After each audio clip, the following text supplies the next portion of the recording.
എന്ന കഥയിലെ ജീവിച്ചിരിക്കുന്ന കഥാപാത്രമാണ് എന്റെ മുമ്പിൽ നിന്ന് ഇതെടുക്കുന്നത്. വളരെ യാദൃച്ഛികമായിട്ടാണ് ഞാനും തങ്കച്ച സാറും സുരുവും ഞങ്ങള് കൊല്ലത്ത് ഇരിക്കുന്ന സമയത്ത് ഞങ്ങൾ ഇരിക്കുമ്പോൾ പുള്ളി വളരെ ഫ്രണ്ട്ലി ആയിട്ട് ഞങ്ങളുടെ മുമ്പിലേക്ക് വരികയാണ്.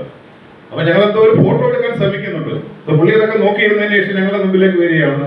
ഞാൻ എടുത്തു തരാം സാർ എന്ന് പറയും വരികയാണ്. ഞങ്ങളെല്ലാം അറേഞ്ച് ചെയ്തതിന് ശേഷം പുള്ളി ഇതേ കണക്ക് ക്യാമറ എടുത്ത് വെച്ചിട്ട് ഫോട്ടോ എടുക്കുകയാണ്. അപ്പൊ ആ മനുഷ്യനെ ഞാൻ പെട്ടെന്ന് ശ്രദ്ധിച്ചു. കാര്യം എന്ന് പറഞ്ഞാൽ വലിയ ഒരു ജാടയൊന്നുമില്ല. വലിയ മനുഷ്യന്റെ ഒരു ഈഗോ ഉണ്ടല്ലോ, ഒരു എസ്റ്റേറ്റ്, അതൊന്നും ഇല്ലാത്ത വളരെ സ്വാഭാവികമായിട്ട് റെൻഡർ ചെയ്യുന്ന ഒരു പ്രകൃതം എനിക്ക് ഇഷ്ടപ്പെട്ടു. ഞാൻ അദ്ദേഹത്തിനെ വിളിച്ചു, കാര്യങ്ങളൊക്കെ ചോദിച്ചു. പുള്ളി പറഞ്ഞു, ഞാൻ ഒരു മണൽ ശില്പമൊക്കെ ഉണ്ടാക്കുന്ന ഒരാളാണ്, സാറിനെ പറ്റി അറിയാമോ? വളരെ ഓപ്പൺ പുള്ളിയുടെ ഒരു ഇഷ്ടപ്പെട്ടു.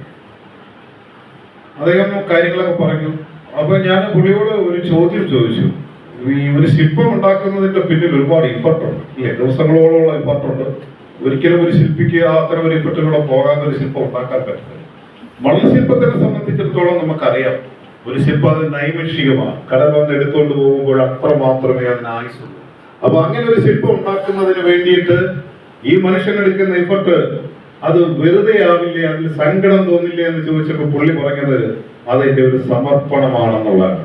ആ സമർപ്പണം ആണ് എന്നുള്ളതാണ് എന്നെ ആ മനുഷ്യൻ അങ്ങനെ ഒരു കഥ. ഞാൻ പുള്ളിയെ രാത്രി വന്നതിന് ശേഷം വിളിച്ചു, മറ്റു ഡീറ്റെയിൽസ് എങ്ങനെയാണ് മനസ്സിൽ ഉണ്ടാക്കുന്നത്, ഏത് രീതിയിലാണ് ഇത് ഉണ്ടാക്കുന്നത്, കുറെ നേരം സംസാരിച്ചു. ഓർക്കുന്നുണ്ടാവും.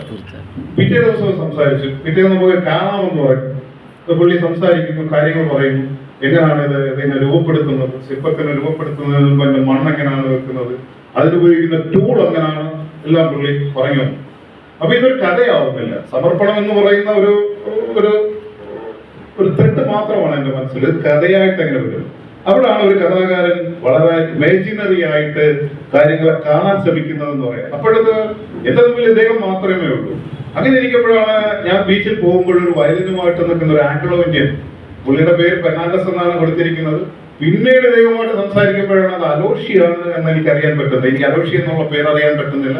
അലോഷി ആ കഥയിലേക്ക് കൊണ്ടുവരുന്നു.